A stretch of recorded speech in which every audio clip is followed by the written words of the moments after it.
নমস্কার বন্ধুরা, কে আর রান্নাঘরে আপনাদেরকে স্বাগতম।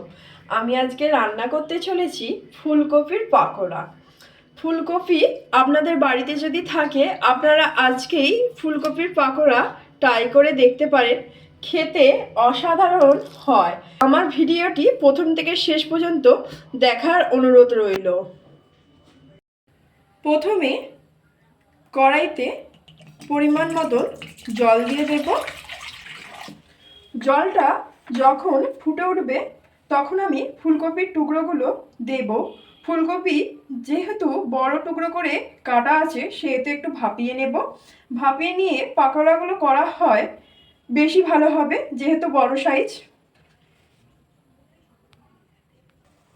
জলটা ফুটে গেছে, এবার এর মধ্যে আমি দিয়ে দিচ্ছি 1 টেবিল চামচ লবণ আর কেটে রাখা ফুলকপি, একটা গোটা ফুলকপি কেটে রেখেছিলাম দিয়ে দিলাম।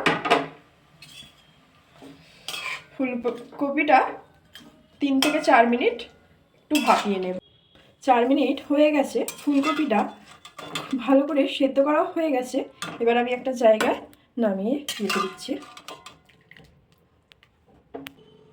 ফুলকপিটা একটা জায়গায় ঢেলে নিয়েছি। ফুলকপিটা ভালো করে সব কিছু মশলা দিয়ে মাখিয়ে নেব। 1 টেবিল চামচ হলুদ গুঁড়ো, 1 টেবিল চামচ লঙ্কার গুঁড়ো, 1 টেবিল চামচ জিরে গুঁড়ো, 1 টেবিল চামচ ধনে গুঁড়ো, হাফ চা চামচ গোলমরিচের গুঁড়ো, 1 কাপ টমেটো কেচাপ আর 10 গ্রাম ধনে পাতা কুচি, 1 বাটি ময়দা আর 1 কাপ চালের গুঁড়ো। ফুলকপিটা সব কিছু দিয়ে এবার ভালো করে মাখিয়ে নেব।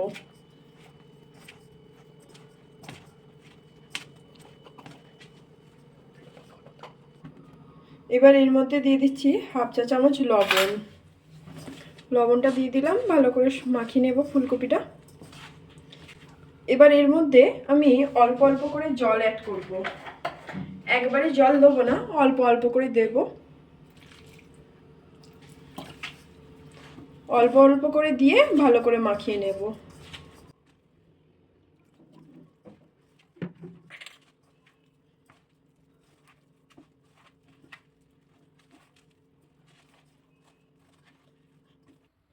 ফুলকপিটা ভালো করে মাখানো হয়ে গেছে।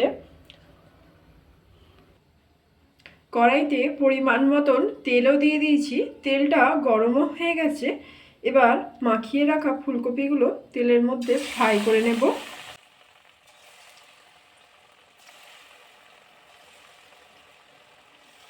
অল্প অল্প দিয়ে ফুলকপিগুলো ভালো করে ফ্রাই করে নেব।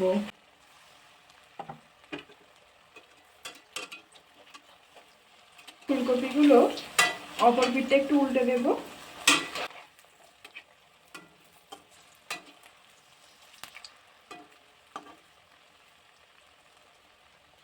ফুলকপির পাকোড়াগুলো খুব সুন্দরভাবে ফ্রাই করা হয়ে গেছে, একটা জায়গায় নামিয়ে রাখলাম।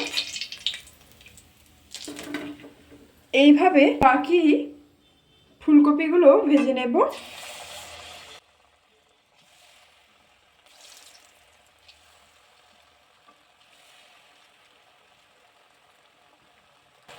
আপনারাও বাড়িতে এই শীতের দিনে ট্রাই করবেন, দেখবেন খুব সুন্দর সন্ধ্যেবেলার নাস্তা জমে যাবে।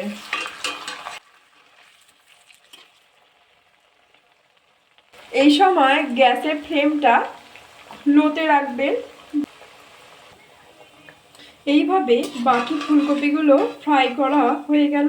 ফুলকপির পাকোড়া রেডি। আমার রেসিপিটি কেমন হয়েছে আপনারা কমেন্ট করতে ভুলবেন না। ফেসবুক থেকে দেখলে ফলো করে পাশে থাকবেন, ইউটিউব থেকে দেখলে সাবস্ক্রাইব করে পাশে থাকবেন। নমস্কার।